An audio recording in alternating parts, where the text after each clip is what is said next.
그 하반부에 보면 내가 온 것은 양으로 생명을 얻게 하고 더 풍성히 얻게 하려는 것이라 라고 하는 제목입니다. 예수님께서 이 땅 가운데 오신 이유를 예수님이 직접 입을 열어 가지고 설명을 하시는데 두 가지를 명확하게 이야기하시죠. 하나는 생명을 얻게 한다라고 하는 것이고요. 다른 하나는 더 풍성히 얻게 하려고 한다라고 하는 이 두 가지 내용입니다. 이 앞부분에 있는 생명과 관련해 가서는요, 우리가 죽을 수밖에 없던 우리의 생명을 구원하시는 이 생명과 연결할 수 있습니다. 그런데 그 뒷부분에 나와 있는 이 풍성히 얻게 하려는 것이다라고 하는 것의 의미는 뭘까라는 고민을 해보는 거죠. 단지 우리가 구원받는 것, 단지 우리가 천국 가는 것, 그것으로 끝나는 게 아니라고 하는 이야기를 하는 거죠. 우리가 이 땅에서도 우리가 가게 될 그 천국을 미리 누리는 것, 이게 이 땅에서 풍성함인데요. 하나님께서는 분명히 예수님께서는 자기가 양의 목자로 이 땅 가운데 오신 이유가 이 땅에서 그 풍성함을 더 온전히 누리는 것이다 라고 하는 이야기를 하고 있습니다. 저희는 지금 복음을 어떻게 전할 것이냐라고 하는 제목을 가지고 이 풍성한 삶의 삶으로의 초대라고 하는 책에 관련해 가지고 같이 배우고 거기에 있는 과들을 함께 살펴보고 있는데요. 풍성한 삶으로 누군가를 지금 초대하려면 내가 풍성한 삶 가운데 있어야 합니다. 그러니까 내가 이 복음으로 말미암아, 내가 이 예수 그리스도로 말미암아 생명을 얻은 것으로 만족된 것이 아니라 이미 내가 누리고 있는 어떤 풍성함이 있다는 거죠. 그래서 내가 누리고 있는 이 풍성함이 있기 때문에 너도 이 풍성함 가운데 들어왔으면 좋겠다라고 하는 취지로 이 복음을 우리가 전한다는 거예요. 단지 구원받는다, 단지 천국 간다의 이야기 물론 중요하고요, 굉장히 중요한 핵심적인 거지만 여기서 끝나는 것이 아니라 더 일반적인 것으로 우리의 삶의 모든 현장에서 오늘 누리는 풍성함이 있고 이 풍성함의 자리로 내가 너를 초청한다라고 하는 취지가 분명히 복음 안에는 들어 있다는 것입니다. 자, 그래서요, 이제까지 우리가 살펴봤던 내용들을 좀 간략하게 정리하면서 지난주에 보았던 것, 그리고 이어서 오늘 이 책에서는 5장과 6장에 해당되는 부분을 한 번에 정리해 보도록 하겠습니다. 먼저 하나님의 해결책이라고 되어 있는데요, 인간 사회와 이 땅이 경험하고 있는 여러 가지 문제들이 여전히 있다라고 하는 걸 가지고 한번 고민해 볼 수 있는 것 같습니다. 여러분, 인간 사회가 끊임없이 문제가 있고요, 여러 가지 고통과 갈등의 이야기들이 있습니다. 그리고요, 인간들은 끊임없이 이것들을 해결하려고 노력을 했지요. 여러분, 노력하지 않았던 때는 한 번도 없습니다. 그러나 인류의 역사라고 하는 이 기록물에 의해서 한 7,000년의 인류 역사가 있다면 이 역사상 기록되어 있는 어떤 것도 실제로 인간의 문제를 해결했다라고 하는 것이 없는 것을 보는 거죠. 문제가 있었고 문제를 해결하려고 끊임없이 노력했음에도 불구하고 여전히 문제가 있는 이 상태라고 하는 것이 인간이 노력해서 얻은 상태라는 것입니다. 그럼에도 불구하고 여러 가지 노력했음에도 불구하고 해결되지 않는 이 인간의 문제들, 성경은 이 인간의 문제들을 바라보면서 보다 근본적인 문제가 있고 보다 근본적인 이 문제를 해결하는 이 기독교가 말하는 복음이 있다라고 가르치고 있는 것입니다. 그래서 한 번에 보면은요, 정직한 직면이라고 이야기하는데 자기 자신에 대해서, 우리 자신에 대해서, 인간에 대해서 솔직하게 한번 대면해 봐야 한다는 거예요. 그리고 인간이 인간 안에 있는 답이 없다, 이 문제를 해결할 만한 길이 없다라고 하는 것을 인정한 다음에 성경이 말하는 이 문제의 근원이 무엇인가, 그리고 성경이 말하는 해결책이 어떤 것인지를 보고 들어야 한다는 것이죠. 지난주에 우리가 정리했던 건 뭐냐면 이 세상에 있는 이 모든 문제와 고통의 성경이 말하는 근원은 죄다라고 하는 이야기를 했습니다. 그리고 이 죄는 자기 중심성, 자기가 자기 인생의 왕이 되려고 하는 것이라고 말씀을 드렸죠. 자, 인간이 중심에 있기 때문에 하나님이 왕으로 다스려야 될 그 자리에 인간이 딱 와가지고 다스리기 때문에 이 모든 문제가 발생했다라고 성경은 진단을 했다는 거예요. 그리고 그 진단한 이 죄와 이 죄의 결과에 대한 해결책이 무엇인가라고 하는 것이 오늘 우리가 배워야 될 부분이고, 이 해결책을 우리가 어떻게 받아들일 수 있느냐라고 하는 것이 계속해서 오늘 정리해야 될 부분입니다. 먼저요, 성경은요, 이 인간의 죄의 문제, 자기 중심성의 문제를 해결할 수 있는 유일한 방법은 예수 그리스도 안에 있다라고 하는 것을 처음부터 대놓고 말하고 있습니다. 나 외에는 다른 길이 없다라고 선언을 하고 있는 거고요. 아버지께로 갈 자가 한 사람도 없다라고 예수님은 예수 그리스도의 유일성이라고 하는 것을 선언하고 계시죠. 이 죄의 문제를 해결해 가지고 인간으로 하여금 이 죄를 뛰어넘을 수 있게 하는 방법은 아무것도 없고 오직 예수라고 하는 길밖에 없다라고 하는 것이 성경 전체의 관점입니다. 그러면서요, 이 예수님이 하셨던 일이 무엇인가 두 가지 정도로 정리하고 있는데, 하나는 예수님이 이 땅에서 살아서 행동하셨던 그 모든 것을 통해 가지고 하나님이 어떤 분이신가라고 하는 것을 보여주었습니다. 그러니까 하나님이 자기의 말씀으로 선지자들로 여러 가지 기적과 이적들로 구약에서 보여주었지만 사람들은 이해할 수 없었어요. 그래서 이 하나님의 모습을 완전히 인간이 되신 예수님께서 온전히 자기의 몸으로 보여주셨기 때문에 성육신하신 예수님을 통해서 우리는 하나님이 우리를 얼마나 사랑하시는지라고 하는 것을 볼 수 있는 겁니다. 그래서 사복음서를 읽으시면은요, 이 복음서에 나타나 있는 예수님의 3년여의 공생애의 시간이 있는데, 이 공생애의 시간 속에서 예수님이 하셨던 그 일들이 하나님이 하시고 싶은 일이고 하나님의 마음이 포함되고 반영된 일들이라는 겁니다. 그래서 우리는요, 이 사복음서에 나와 있는 예수님의 사역들을 통해 가지고 하나님이 우리를 어떻게 생각하시는지 눈에 보이는 방식으로 읽고 이해할 수 있습니다. 자, 그런데요, 이렇게 하나님이 우리를 얼마나 사랑하시는지를 보여주는 것이 예수님의 3년여의 공생애였다면요, 예수님의 공생애보다 더 중요한 게 예수님의 죽으심이라고 하는 사건입니다. 이게 왜 중요하고 또 성경이 이걸 어떻게 강조하고 있냐면요, 예수님이 죽기 전에 있었던 그 일주일의 시간이 이 복음서 전체에서 40%에 해당합니다. 그러니까 3년의 사역들을 기록한 것이 복음서, 사복음서의 내용인데요, 이 사복음서의 내용의 40% 정도가 예수님이 죽기 직전 일주일 전부터 예수님이 죽으신 후까지의 내용을 기록한다는 거죠. 3년 전체에 있는 이 내용 중에 일주일의 비중이 모든 내용보다 훨씬 더 많이 등장하고 있는 것은 예수님의 죽으심이 가지고 있는 의미가 아주 특별했기 때문입니다. 여러분, 예수님이 하신 일들 가운데 가장 중요한 일은 예수님이 인간의 죄를 짊어지고 대신 죽어주시는 이 대속의 사건이었습니다. 인간의 죄를 대속하기 위하여 예수님이 죽으셨는데 왜 죽으셨고 어떻게 죽으셨는지라고 하는 것을 굉장히 성경은 열심히 기록하고 있지요. 왜 그렇습니까? 이 예수님의 죽으심을 믿는 것, 그리고 그분의 부활을 믿는 것이 우리의 신앙의 가장 중심에 있는 것이며 우리를 살리는 것이고 또한 풍성하게 만드는 것이기 때문이었습니다. 예수님의 죽으심과 부활이라고 하는 사건으로 말미암아 임마누엘의 하나님, 우리와 함께 하시는 하나님이 어떤 분이신지, 그리고 그분이 우리를 어떻게 살리시는지를 보여주고 있기 때문이죠.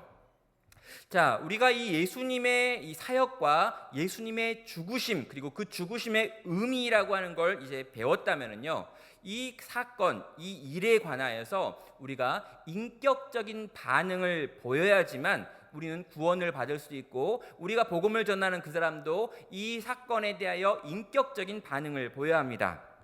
자, 이번에 보면은요, 인격적 반응과 그에 따른 축복이라고 이야기를 하는데요, 이 인격적 반응을 우리가 쉽게 말하면요, 믿는다라고 하는 것입니다.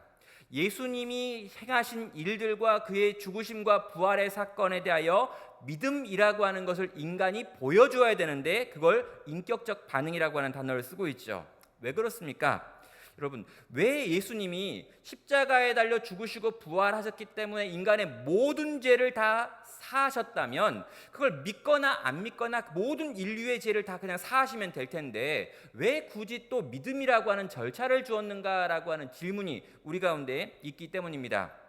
예수님이 우리의 죄를 다 사했다면, 예수님 죄를 다 사했어요. 그러면 믿거나 안 믿거나 죄의 문제가 다 해결된 거라고 생각하고 그냥 우리를 다 천국으로 보내면 되는데 왜 그 사이에 믿음이라고 하는 단계를 주셨는가, 인간의 선택인 것처럼 보이는 단계를 만들어 놓았는가 물어볼 수 있고 우리도 그걸 고민할 수 있기 때문입니다.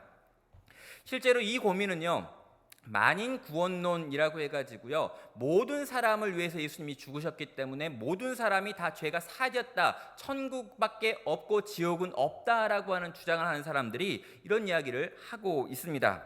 그런데요, 여기서 우리가 정리해야 될 게 뭐냐면은 예수님의 대속은 자동적으로 우리 가운데 주어지는 것이 아니다라고 하는 것입니다. 왜 그럴까요? 하나님께서 인간을 만들어 놓고 인간과 관계를 인격적인 관계, 상호적인 관계로 만들어 놓았기 때문에 인간 편에서 하나님이 행하신 이 사랑에 대하여 반응을 원하는 거예요. 반응.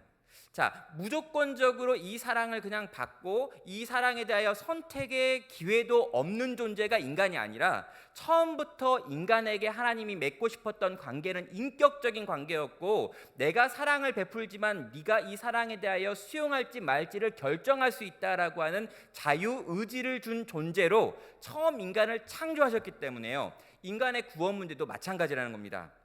여러분, 인격적이고 자발적인 반응이 구원에 있어서 요구된다는 거죠.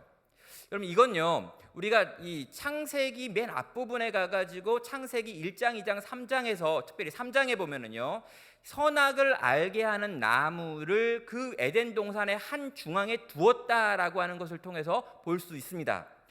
왜 그걸 보냐면은요, 하나님이 인간과 관계를 맺으시는데 하나님이 인간에게 놀라운 사랑을 베푸시지만 인간 편에서 하나님에 대하여 배신할 수 있고 그 사랑에 대하여 거부할 수도 있어야지만 그걸 인격적 관계라고 하나님 생각한 거예요. 하나님이 자유의지를 갖고 있는 것처럼 인간에게도 자유의지가 있어야 한다. 그래서 내가 너를 사랑하지만 네가 나를 거부할 수 있는 권리가 있음에도 불구하고 나의 사랑에 대해서 너도 사랑할 때 그걸 사랑관계, 인격적 관계라고 생각한 거죠. 그래서 예수님이 나를 위해 십자가에 달려 죽었지만 나는 그것을 거부할 수도 있어야지만 그것을 인격적 관계라고 하는 것입니다. 자, 이걸 이제 어떻게 설명하면 좋을까라고 하는 건데요. 여러분, 정말 훌륭한 왕이 여기 있습니다. 그리고 이쪽은요, 정말 이렇게 이제 정말 가난하고 정말 이렇게 못나고 가진 게 아무것도 없는 비참한 여자가 있어요. 근데요, 이 왕이 이 여인을 향해서 사랑하고요, 그 사랑을 고백하고요, 왕비로 데리고 오고 싶어요. 그런데요, 억지로 이 여자를 데리고 와가지고 궁전에 데리고 오면 안 됩니다. 왜냐하면 그건 인격적 관계가 아니니까요.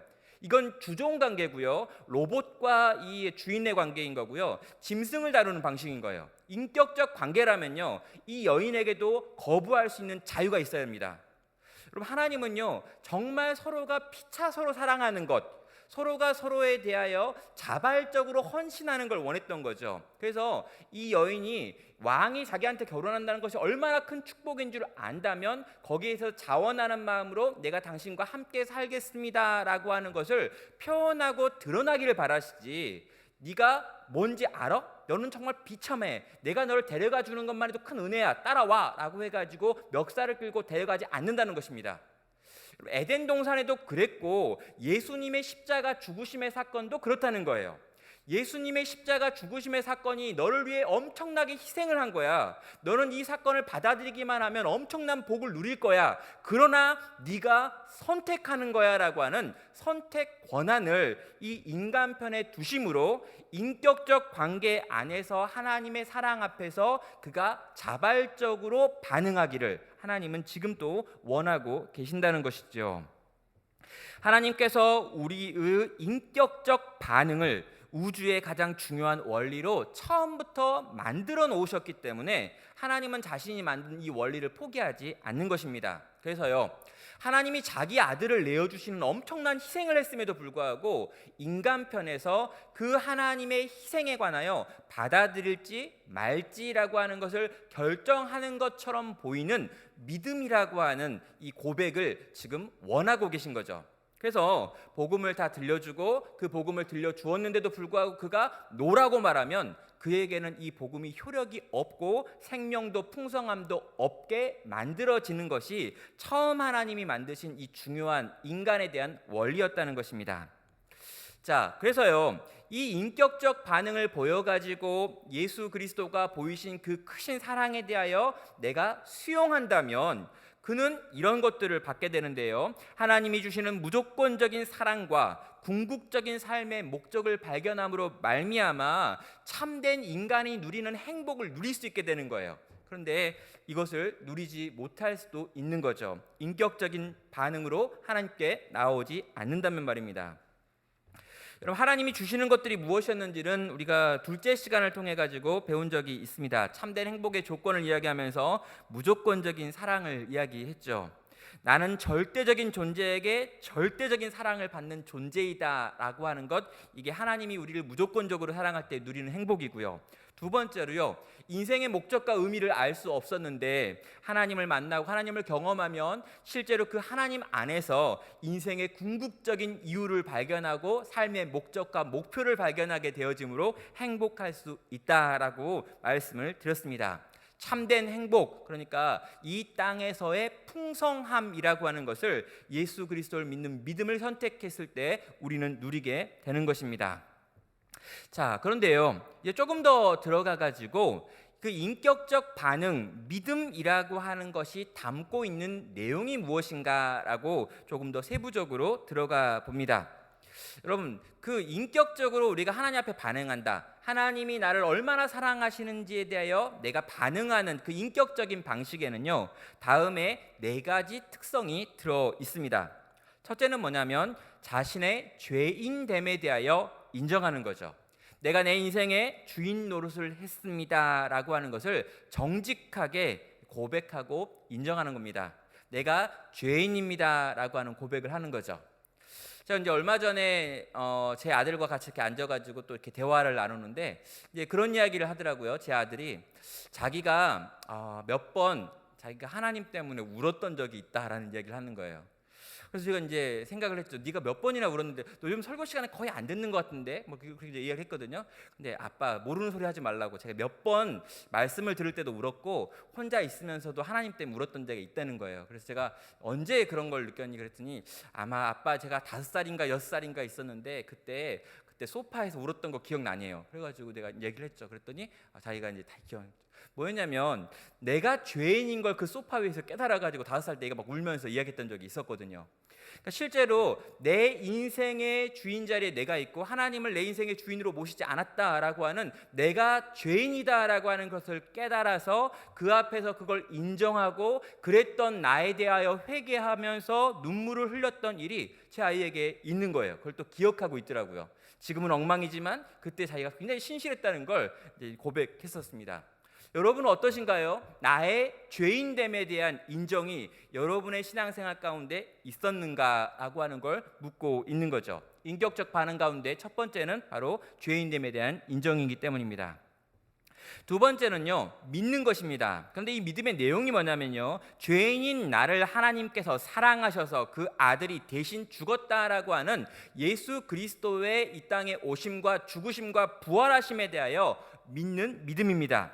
죽을 수밖에 없는 나를 사랑하셨다라고 하는 걸 믿는 거고요, 나를 위하여 하나님의 아들 예수가 죽었다라고 하는 것을 실제로 믿고 고백하는 것입니다. 그럼 여기에요, 감정의 요소가 있느냐라고 물어본다면 일단 감정의 요소가 없었다 할지라도 그것이 실제로 있었던 사건이다라고 하는 것을 믿는 이 신앙의 고백과, 그러니까 그것에 대한 인정이 있는지를 먼저 물어보고 있는 거죠.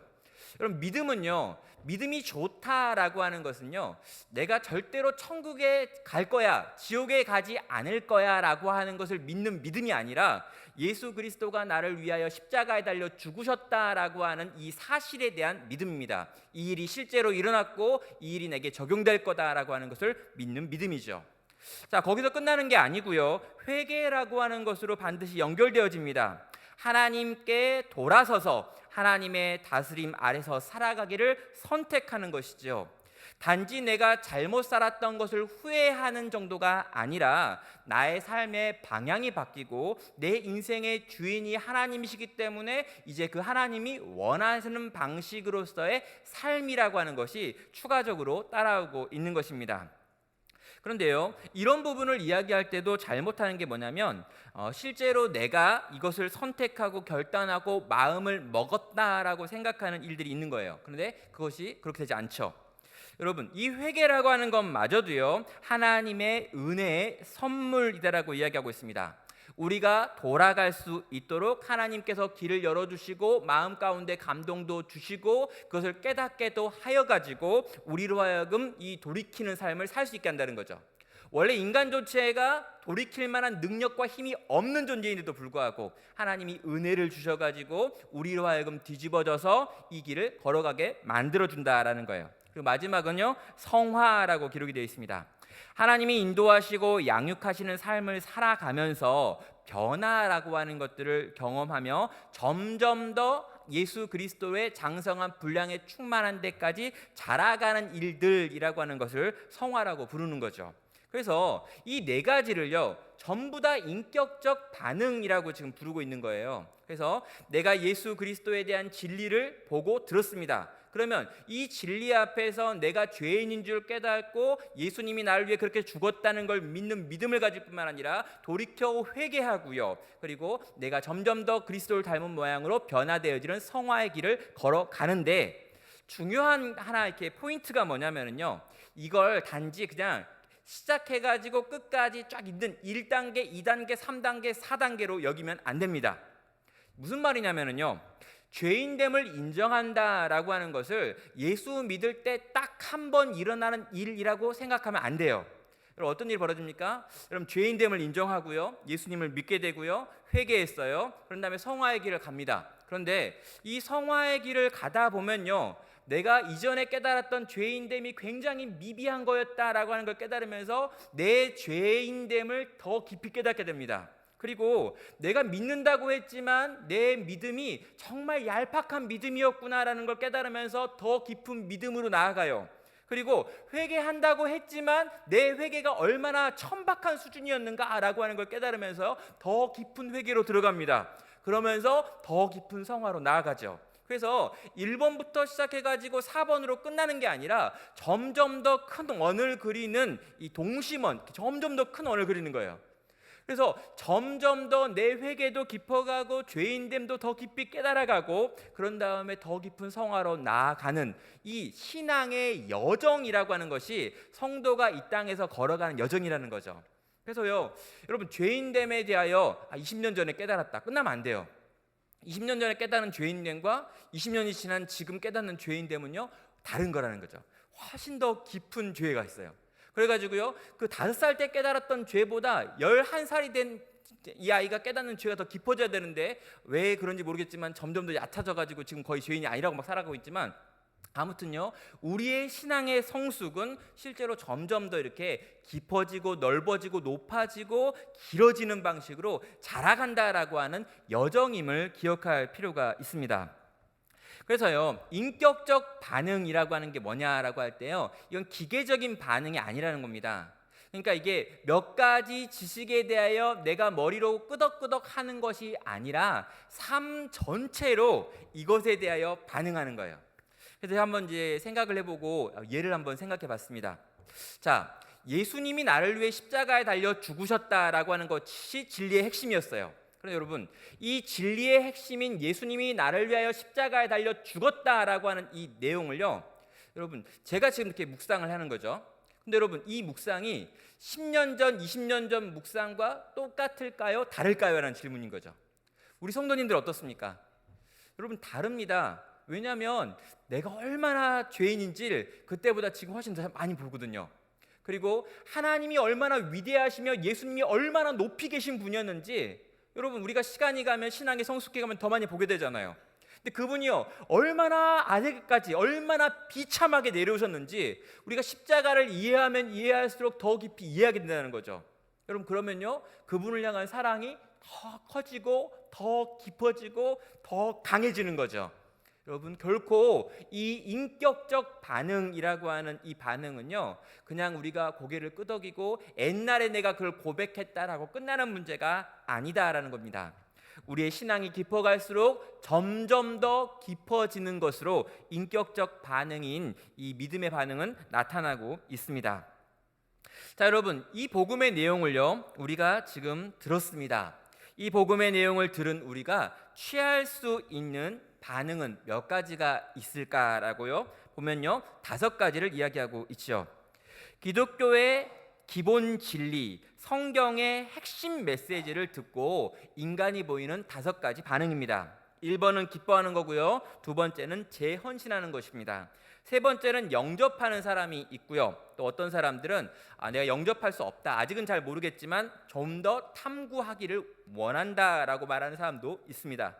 그리고 마지막에는요 이 진리 앞에서 거절하는 사람도 있죠. 이런 복음을 들었을 때 보이는 사람들의 반응이 이렇게 5가지로 나누어집니다. 여기 수요 신앙 강좌까지 오신 여러분들은요 아마도 대부분 1번일 거예요. 맞죠? 기뻐함. 복음을 듣는 순간 막 기쁘지 않습니까? 여러분 다시 들어도 반복해서 나눠도 기쁘고 감사한 진리가 이 복음의 진리가 아닌가라고 한번 여러분 이렇게 생각해 봐야 되죠. 나의 참 생명의 이유가 되는 진리가 바로 이것이고, 이 진리를 들을 때마다 찬양이 터져 나오는 것, 이것이요 이 복음 진리 앞에서 기뻐하는 성도의 모습입니다. 여러분은 어떤 마음이 드십니까?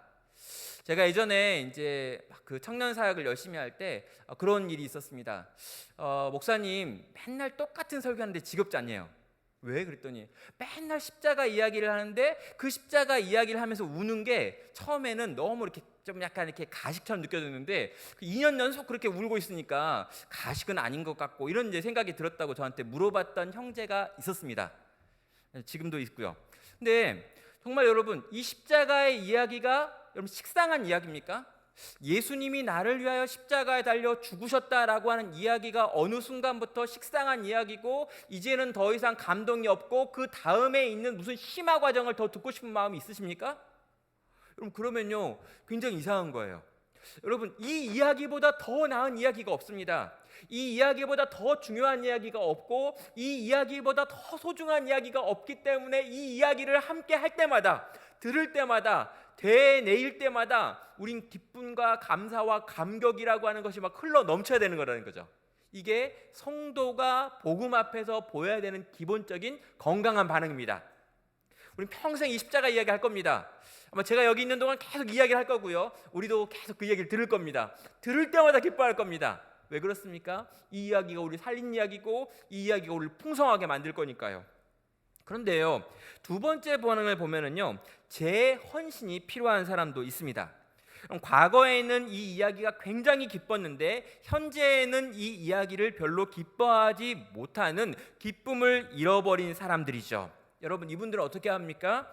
여러분 이 복음의 내용 앞에 다시금 반응할 것을, 다시금 헌신할 것을, 이 진리를 다시금 수용하고 받아들이고 내게 구원의 기쁨과 감격을 회복시켜 달라고 하나님께 나아가 구해야 될 사람인 거죠. 여러분 교회 안에 이미 들어와서 신앙생활을 하고 있음에도 불구하고 이 구원의 기쁜 소식이 더 이상 기쁜 소식이 되지 않고 있다면 여러분 이 진리를 다시 생각하고 다시 묵상하고 다시 깨달으면서 재헌신이 필요한 분들도 교회 안에 있습니다. 분명히 예수님을 믿는 사람입니다. 천국을 향해 가고 있는 성도입니다. 그러나 이 땅에서 그분은 복음의 풍성함을 지금 누리지 못하는 사람들이기 때문이죠. 여러분 이 복음의 풍성함을 누리기 원한다면요 다시금 이 복음에 자기를 던지는 재헌신의 결단이 필요한 분들도 있을 수 있습니다.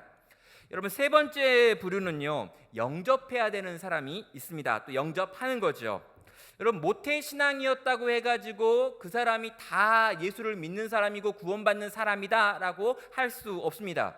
교회를 다니고 있다고 해서 그에게 영원한 천국이 있다라고 말할 수도 없죠.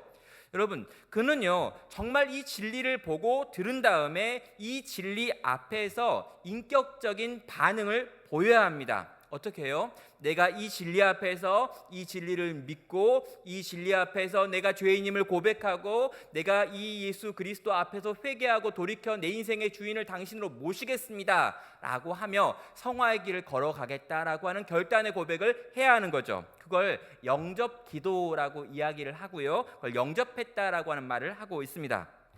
기도의 내용은 간단하게 말하면 이런 것이죠. 자격 없는 저를 위해 대신 죽어주신 하나님, 제 인생의 주인이 되어 주십시오라고 하는 고백입니다.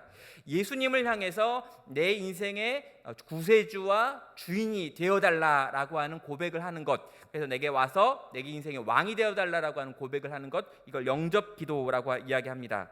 내 삶의 주인의 자리에 이제 예수님이 와서 계셔 주십시오라고 하는 요청의 내용이죠. 여러분, 이 영접 기도를 하는 사람, 그리고 이 영접 기도라고 하는 것을 통해 가지고 이제 이 복음 안에 들어온 사람을 이제 예수를 믿는 사람들, 성도라고 부를 수 있는 거죠. 여러분, 그 전에는 교인이었는데 이제 성도가 되는 것은 요 고백과 이 고백이 자기의 마음의 중심에서 나온 거라면 이제 그렇게 인정을 하는 것입니다. 자, 문제는요. 자, 여기까지의 내용을 열심히 가르치고 나눴음에도 불구하고 어떤 사람들은 이렇게 반응한다는 거죠. 나는 아직 잘 모르겠습니다 라고 반응을 하는 겁니다. 나는 아직 잘 모르겠고 영접 기도를 지금 따라할 수가 없습니다 라고 이야기하면서 좀 더 탐구가 필요합니다 라고 말하는 사람들이 종종 있습니다. 여러분, 이런 분들은요 실제로 그렇게 종종 나오는 그 사람들에 대하여 인정해 줄 필요가 있습니다. 어떤 사람들의 가능성이 있냐면요, 이게 인생에 너무 중대한 문제를 아는 거예요. 내 인생의 주인 자리에 이제 예수님이 앉아서 내 인생을 다스린다라고 하는 것이 얼마나 중대한 선택이고 결정인 줄 알기 때문에 이 한 6번 수업 들어가지고 6번 우리가 나눠가지고는 결정하기에 너무 중대한 문제다라고 생각을 하는 겁니다. 그래서 더 깊이 탐구하기를 원한다, 더 많이 배우기를 원한다라고 하는 분들이죠. 여러분, 이런 분을 모아다가 계속해서 그냥 성경 공부하면 됩니다. 더 말씀을 많이 보고 더 말씀을 볼 수 있는 그 도구를 가지고 같이 공부해 가면서 가르치고 전할 수 있죠. 여러분, 이런 분들이 가지고 있는 이 진지함에 대해서는요 우리가 좀 배울 필요가 있습니다. 너무 쉽게 영접 기도를 따라해버린 사람들은요 실제로 그들이 입술로는 그 고백을 했을 수 있지만 진지하게 숙고하면서 이 선택이 얼마나 중대한 선택인가 고민해보지 않고 했기 때문에 나중에 그것이 거짓으로 드러나기도 하기 때문이죠. 여러분, 마음으로 믿고 입으로 고백하는 건데요, 마음으로 믿지 않으면서 입으로 고백하는 경우들이 많아요. 어떻게 해요? 나랑 너무 친한 사람이 나한테 가르쳐줘서, 또 내가 밥을 많이 얻어먹은 게 미안해서, 이래가지고요 얼떨결에 영접기도 따라해준 사람들이 있는데 그 사람에게도 구원이 있느냐라고 물어본다면요 저는 그런 방식으로 구원에 이를 수 없다라고 생각합니다. 여러분, 마음으로 믿어라고 하는 여기 있는 이 마음이 총체적인 인간 존재 전체거든요. 그럼 마음으로 믿는다라고 하는 것이 여러 가지 숙고의 과정을 다 통과해가지고 그 속으로 믿는 믿음이 있어가지고 이 믿음을 공적인 자리에서 공적으로 공개하는 것, 이게 마음으로 믿고 입으로 시인한다는 것입니다. 여러분, 이 입으로 시인하는 이 시인을 듣고 세례를 주거든요. 그러니까 여기에 나와 있는 이 입으로 시인한다라고 하는 것이 굉장히 무거운 선택이기 때문에 충분히 숙고를 한 사람만 입으로 시인할 수 있어요. 오늘날 이 시대에는요 충분히 숙고하지 않아도 입으로 시인할 수 있는 분위기가 있기 때문에요 이 마음으로 믿는다라고 하는 부분을 점검해 줄 필요는 있는 것 같습니다. 제가 예전에 한번 이야기한 적이 있는데요, 제가 이제 전도했던 대학교 4학년 때 전도했던 친구가 이 수련회 가가지고 이제 예수님에 대해서 막 들었습니다. 근데 이 친구가 갑자기 수련회 중간에 사라져 버렸죠. 여러분, 이 친구가 수련회 중간에 사라져가지고 이 수련회 장소에서 떠나가지고 산 위로 혼자 올라갔습니다. 그래가지고 하루 동안 행방불명이 됐어요. 그래가지고 하루 동안 행방불명 돼가지고 비가 막 내리는데 막 찾다가 못 찾았는데 그 다음날 새벽에 나타났습니다. 근데 어떻게 나타났냐면요, 비를 엄청 맞고 아주 이렇게 생쥐같이 돼가지고 왔어요. 그래가지고 했던 말이 뭐냐면, 내가 예수님에 대하여 복음에 대해서 들었더니 내가 이제 사람들이 나한테 영접을 하라고 하는데 도무지 내가 그걸 영접할 수가 없었다는 거예요. 영접하면 내 인생 전체가 뒤집어져 버릴까 봐. 이제껏 살아왔던 삶의 방식 전부를 다 뒤집어야 되는 선택이기 때문에 영접 기도를 따라할 수 없더라. 그래가지고 이걸 고민하고 생각하느라고 떨어져가지고 산에 올라가가지고 산에서 이렇게 비를 맞으면서 하루를 보낸 거예요. 그리고 이제 가지고 있던 담배를 다 피우고 밥 못 먹고 굶고, 그래가지고 새벽녘이 돼가지고 이 친구가 결단을 한 겁니다. 내가 예수를 이제 영접하리라. 그런데 처음 나에게 복음을 전했던 영민이 너한테 영접 기도를 고백하고 싶다. 그래가지고 이 수련회 장소를 떠나가지고 이렇게 내려와가지고 저를 만나가지고 거기서 영접 기도를 했던 기억이 있습니다. 뭐냐면은요, 정말 내가 예수를 믿는다라고 하는 것이 내 삶 전체를 뒤집는 엄청난 변화를 동반하는 거다라고 하는 것을 적어도 그 친구는 알았던 거죠. 그래서 진지하게 이걸 고민했고 숙고했고 애쓰다가 결국에는 그 선택을 하고 결단하며 온 것이었습니다. 이런 복음을 받아들이는 것은요, 혁명적인 결정이기 때문에 용기가 필요한 결정입니다. 그리고요, 이런 용기가 필요하기 때문에 지지도 해줘야 되고 기다려주기도 해야 되죠. 또 하나 여러분 해줘야 될 말이 뭐냐면요, 여러분 더 열심히 공부한 다음에 내가 예수를 믿겠다라고 이야기하면요, 이런 이야기도 해줘야 됩니다. 성경을 다 알고 믿는 사람이라는 건 없다. 영접은 핵심 진리에 대해서 보이는 반응이기 때문에 성경을 너가 더 많이 안다고 해서 실제로 예수님을 믿게 되는 것이 아닐 수 있고, 지금 있는 이 진리에 대해서 다시 한번 듣고 배워야 된다라고 하는 이야기도 필요합니다. 왜냐하면 성경 66권을 다 안 다음에 내가 예수를 영접할지 말지를 결정한다 그러면요, 대부분 중간에 포기할 수밖에 없기 때문입니다. 누구도, 우리도 마찬가지죠. 성경을 다 알고 예수를 믿은 게 아니라 예수님에 대하여 믿고 난 다음에 성경을 공부하며 깨닫게 되는 것이 우리들의 일반적인 순서다라고 하는 것도 들려줘야 합니다. 마지막에는요, 가장 어렵고 힘들고 참 우리의 마음을 힘겹게 만드는 건데 거절하는 경우입니다. 복음을 다 들었음에도 불구하고 그 복음 앞에 대하여 반응하지 않기를 스스로 선택하는 거죠. 하나님의 사랑은 인격적인 선물이기 때문에 거절할 수가 있습니다. 복음을 내가 열심히 잘 전했음에도 불구하고 거부할 수 있는 권리가 그 인간 안에 있지요. 그런데요, 이렇게 거절하고 떠나가는 사람들을 향해서 우리가 들려줄 수 있는 말은 이것입니다. 그 거절에 대한 분명한 책임이 있고 그 책임이 너무나 엄중하기 때문에 계속해서 이 복음에 대하여 네가 더 생각해보고 심사숙고했으면 좋겠다. 네가 이 거절이라고 하는 선택을 하는 것에 대하여 진지하게 생각을 해보고 복음을 다시 한번 생각해보고 고민해 보았으면 좋겠다라고 하는 권면도 해 주어야 하는 것이죠. 자, 이렇듯 이 복음 앞에서 보이는 5가지 반응이 있습니다. 참된 신자의 반응은 기뻐하며 찬양하는 것이고, 지금 정체에 빠져 있는 성도는 재헌신하는 것이고, 이제 이 복음에 대하여 반응하기를 결정한 이 불신자였다면 이 영접하는 기도를 하면 되고요. 아직 더 알기 원한다, 배우기 원한다라고 하는 분들과 더 깊이 공부를 더 하면 되고요. 거절하는 이에게는 분명한 책임에 대하여, 이 결과에 대하여 심사숙고를 요청하는 것으로 복음을 거절하거나 또 복음을 더 탐구하기 원하는 사람들에 대한 반응들을 기록할 수 있습니다. 자, 여기까지 내용들 한번 정리를 해보겠습니다. 그러니까 지금 1장부터 6장까지에 있는 내용들 전부를 종합하면은 기독교의 기본 진리라고 요약이 되어집니다. 그래서 4가지를 이야기하고 있죠. 창조에 대해서 이야기합니다. 하나님이 나와 세상을 만드셨고 나와 세상의 주인이시다라고 하는 것이 가장 앞부분에 나와 있던 내용이고요. 이 창조된 세상이 지금 관계가 완전히 깨어져 버렸는데 이 깨어져 버린 것은 죄라고 하는 것 때문이다. 죄는 자기 중심성이고 내가 내 인생의 주인 노릇을 하고 있었기 때문이다. 그리고 이 죄로 만들어진 이 깨어지고 망가진 모든 관계가 어그러진 세상을 구원할 수 있는, 바꿀 수 있는 유일한 방식은 예수님께서 우리 가운데 직접 오셔가지고 죄의 대가를 대신 짊어지고 죽는 구원, 구속 사건이다. 그것이 유일하게 하나님께 돌아갈 수 있는 길이다라고 하는 것을 가르쳤습니다. 그리고 이 위에 있는 창조와 죄와 이 구원과 관련해가지고 이것을 네가 믿고 마음으로 믿고 입으로 시인하는 영접이라고 하는 것을 통해가지고 하나님과 우리의 관계가 회복되어지고, 이 하나님과의 관계가 회복되는 것은 하나님과 나뿐만 아니라 나와 나, 그리고 나와 이 이웃들, 그리고 나와 세상이라고 하는 모든 관계의 회복, 새 창조가 회복되는 것으로 이어지고 나타난다라고 하는 것, 이것이 기독교의 핵심적인 진리를 간단하게 요약하여 정리한 겁니다.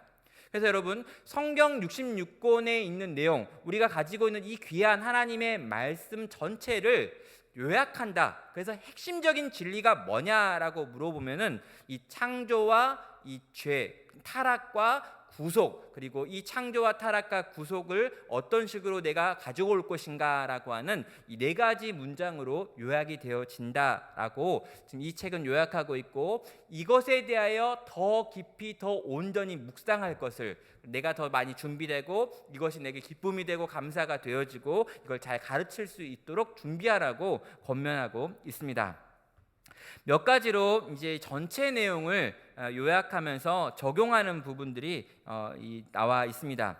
적용 첫 번째는요, 영접을 유보하는 사람들이라고 이야기합니다. 그래서 영접 기도를 따라하지 않고 내가 좀 더 생각해 보겠다라고 말하는 분들이 있는데요, 이런 분들을 향해서 하는 권면이 여기 나와 있습니다. 인생의 기로에 선 당신에게 인생의 주인이 바뀐다는 것은 참 어려운 선택이다라고 하는 것을 인정해 주고요, 이건 모든 것이 뒤집어지는 선택이기 때문에 진지하게 고민을 하는 것이 맞고 또 고민을 해도 괜찮다라고 하는 이야기를 합니다. 그러면서요, 네가 지금 더 깊이 공부하고 더 깊이 알아봐야겠다라고 생각하는 이유가 어떤 것인지에 대해서 좀 도와줄 필요가 있는데요, 우리가 가장 첫 시간에 다뤘던 것처럼 혹시 제대로 알지 못하는 지적인 장애물이 있기 때문에 성경을 잘 모르는 부분 때문에 그런가라고 살펴봐가지고 그 부분을 또 도와줄 수 있고요, 기독교에 대한 부정적인 생각들이 혹시 더 나아가지 못하게 하는 것이라면 그 부분에 대한 어떤 것들을 치워줄 필요가 있고요, 자신이 당했던 고난과 고통의 이야기를 하면서 다시 또 이렇게 뒤로 돌아가려고 하면 그것들이 우리의 인생에게 유익했던 부분들을 설명하면서 다시금 앞으로 나아가자, 더 하나님께 가보자, 진리 가운데 들어가 보자라고 권할 수 있는 겁니다. 그러면서 더 탐구를 네가 하겠다고 했으니까 그럼 우리 성경을 좀 읽자라고 이야기하면서 복음서를 권면합니다. 그러니까 복음서, 이 사복음서에 나와 있는 마태, 마가, 누가가 예수님의 행적과 죽으심을 기록했던 것, 그리고 특별히 마가복음 같은 경우가 가장 쉽게 쓰여져 있기 때문에 이 마가복음을 읽으면서 예수가 어떤 분이시며 예수의 죽으심의 의미가 무엇인지를, 성경이 뭐라고 말하는지를 우리 차근차근 읽어가자라고 하는 이야기를 하면 좋습니다. 제가 이제 기독교 탐구라고 하는 또 다른 이제 세가족 교재가 있는데요, 이 기독교 탐구라고 하는 교재를 제가 살펴볼 때 좋았던 건 뭐냐면, 마가복음이라고 하는 책을 순서대로 다 읽어가면서 이 성경을 가르쳐가지고 복음을 전하는데요, 그 교재를 가르치는 이 강사가 했던 말이 뭐냐면, 교재를 가지고 하는 것보다 더 중요한 게 그 사람이 마가복음 자체를 읽는데, 불신자가요 성경을 마치 태어나서 처음 이렇게 딱 읽을 때 이 성경 자체가 얼마나 능력 있는지를 체험하게 된다는 겁니다. 그래가지고 성경이 읽어봤던 이런 책이구나라고 깨달으면서 예수님에 대하여 스스로 영접하는 일들이 막 나타나더라는 거죠. 그래서 성경을 읽자, 복음서를 같이 읽자라고 말하면서 더 깊은 진리를 향해서 나아갈 것을 권할 수 있고요, 또 하나는 더 깊은 이해가 필요하다면 이제 우리가 성도의 무리, 교회 공동체 가운데 들어가 가지고 우리 같이 더 배워가지 않게, 너를 성도라고 말하는 건 아니지만 교회 안에 들어가 가지고 같은 이야기와 같은 고백을 하는 사람들 가운데 함께 좀 배워가자라고 말할 때 실제로 그렇게 들어온 사람들이 이 진리 가운데 나와 가지고 영접할 수 있는 가능성이 많다는 겁니다. 모든 사람이 예수님을 영접하지는 않지만 더 많이 영접할 수 있는 가능성이 교회 안에 있는 거죠.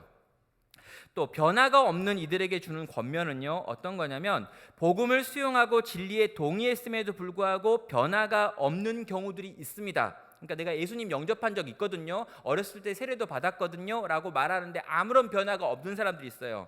그런 사람들에게는 네가 그 변화를 느끼지 못하는 것, 하나님이 너를 풍성하게 만든다는 걸 경험하지 못하는 이유는 순종이 없기 때문이다 라고 하는 말을 해주고 있는 거죠. 예수님을 주님으로 영접해야 되는데 네가 주인님으로 그분을 모시지 않았고 네 인생의 주인으로 그분이 계시지 않기 때문에 하나님의 변화의 역사도 경험하지 못하고 풍성함도 누리지 못하는 거다라고 말하면서 잘못된 신앙을 지금 교정해 주는 일도 해야 한다는 것입니다. 내가 예수님을 영접했거든요, 근데 그 영접의 내용이 뭔지 몰라요. 내가 인격적으로 그분을 받아들였거든요 라고 말하는데 실제로 인격적인 반응이라고 하는 것이 어떤 의미인지 모른다는 겁니다. 단지 주일학교 때 들었던 지식에 대하여 고개를 끄덕이는 사람이라면 그에게 순종이라고 하는 요소가 없는 신앙 고백은 실제 제대로 된 게 아니다, 온전한 게 아니다라고 말하면서 그분을 주인으로 모셔라 라고 하는 권면도 해줘야 하는 것입니다. 그래서 영접을 유보하는 사람들에게 진지하게 하나님을 추구하고 그분을 향해 나아올 것에 대하여 권해야 하고요. 그래서 어떻게 말합니까? 하루에 30분 정도 시간을 떼어가지고 말씀을 좀 읽어보았으면 좋겠다라고 하는 권면을 하고 있습니다. 여러분, 김영국 목사님, 이 책을 쓰셨던 김영국 목사님은요, 이제 영접을 하지 않겠다, 유보하겠다라고 하는 사람들한테 많은 경우에 하루에 30분씩만 시간을 내 가지고 성경을, 복음서를 읽어봅시다. 그리고 그 읽은 것들을 같이 좀 이야기하는 모임을 해봅시다라고 했는데요. 많은 사람들이 실제로 성경을 자기가 30분 정도 시간을 떼놓고 읽다가 예수님을 영접하는 경우가 굉장히 많았다는 겁니다. 그러니까 기독교의 핵심적인 진리를 배웠고, 그리고 이 배운 진리가 성경을 통해서 어떻게 드러나는지 성경 자체를 읽는 가운데 성경이요, 성령과 함께 그 사람 마음 가운데 역사에서 그로 하여금 믿음을 수용하게 만드는 일들이 일어났다는 거예요. 불신자라 할지라도, 아주 어리다 할지라도 성경을 시간을 떼서 읽게 만드는 이 일이 그의 구원에 굉장히 중요했다라는 것입니다. 여러분, 우리의 자녀들에게도 마찬가지인 거고요. 우리 주변에 이제 믿지 않는 배우자도 마찬가지인 거고요. 하나님의 말씀이 정말 능력이 있다라고 하는 걸 우리가 믿는다면요, 말씀을 같이 읽고 읽힐 수 있도록 해야 된다라는 겁니다. 또 여러분, 영접한 자에게라고 이야기를 하고 있습니다. 이제 영접을 유보하는 자가 아니라 영접을 했습니다. 그렇다면 이제 우리가 이 사람이 이제 교회 안에 들어와서 이제 신앙의 성숙을 위한 과정들을 가야 되는데요. 이 영접한 자에게 특징이 뭐냐면 기독교의 4가지 핵심 진리를 평생 더욱 깊이 있게 알아가도록 도와야 합니다. 앞에서도 말했던 것과 마찬가지예요. 창조에 대하여 더 깊은 이해가 있습니다. 여러분, 타락에 대하여 더 깊은 이해가 우리가 필요하고요. 그리스도의 구속에 대하여 더 깊이 우리는 이해할 수 있습니다. 그리고 내가 예수님을 영접한다라고 하는 것이 얼마나 심오한 것인지 더 많이 알아가야 할 영역들이 많다는 거죠. 그래서 믿음은 자라가는 것이고, 이 영접한 사람이 단지 여기서 머무는 것이 아니라 더 깊은 차원으로 나아갈 수 있도록 기독교의 핵심적인 진리들이 더 심화될 수 있도록 도와줘야 합니다. 그리고 이 핵심 진리가 마음과 삶 속에서 내면화할 수 있도록 도와야 되고요. 자기 중심성을 넘어서 하나님의 뜻에 순종하며 기쁨과 감격을 경험할 수 있도록 계속해서 같이 자라가도록 해야 한다는 거죠. 그래서 신앙의 성숙을 위해서 필요한 요소들이 여기 나와 있습니다. 지도는 성경입니다. 성경이 지도가 되어가지고 이 성숙할 수 있도록 도와주고 있고요. 성령께서 친히 인도하여 주시고요. 믿음이 신뢰를 만들어가지고 계속 가게 하고, 특별히 공동체가 동반자가 되어가지고 이 신앙의 성숙을 지켜주고 돌봐주는 가족의 역할들을 하게 되는 겁니다. 그래서 혼자서 결코 태어난 아기가 혼자서 어른이 될 수 없는 것처럼 태어난 아기가 성숙한 어른들의 돌봄과 도움이 필요하며 또래의 도움이 필요한 것처럼 태어난 영적인 어린 아이가 실제로 공동체 안에서 사랑을 받고 또 공급을 받고 보호를 받으면서 함께 자라가는 그림, 이 그림이 우리가 보고 보아야 되는 그림인 거죠. 그래서 계속해서 영접한 사람은 자라가야 됩니다. 영적인 아이였습니다. 영적인 청년이 되어야 되고요. 영적인 부모의 자리로 계속해서 자라갈 수 있도록 도와야 되고, 또 내가 있는 자리가 영적인 청년이라면, 또 영적인 부모의 자리가 있다면 영적인 아이를 돌보고 지키는데 우리의 시간과 우리의 물질과 우리의 관심을 써야 되는 거죠. 여러분, 이 일이 교회 공동체 가운데 일어날 때 계속해서 영적 아이가 태어날 거고요. 이 영적 아이들이 청년이 되고 장년이 되어서 교회가 건강한 모습으로 하나님 앞에 자라갈 것이며 세상에게 영향을 미치게 되는 것입니다. 성숙의 여정을 향하여 계속해서 걸어갈 것을, 계속해서 자라갈 것을 지금 성경이 우리에게 권면하고 있는 거죠. 여러분, 신앙에 있어서 가장 중요한 것은요, 끝이 없다라는 겁니다. 여러분, 끝은 우리가 주님의 재림을 보거나 우리가 이 땅에서의 호흡이 끝나서 주님을 볼 때 완전히 거룩하여지는 영화라고 하는 걸 경험하지만요, 이 땅에 있는 모든 것은 다 성화이고 이건 과정이고요, 완성을 향해 나아가는 것이 결코 완성될 수 없는 것입니다. 그래서 계속해서 함께 자라가기를, 그리고 이 복음이, 이 기독교의 핵심 진리가 점점 더 우리 속에서 풍성하여지기를 주님의 이름으로 축원하고요. 또 그 복음을 나눌 수 있는 저희가 되면 좋을 것 같습니다. 우리 같이 찬양 한 곡 하면 좋겠는데요. 우리 보혈을 지나 이 찬양 같이 하고요. 그런 다음에 함께 같이 기도하겠습니다.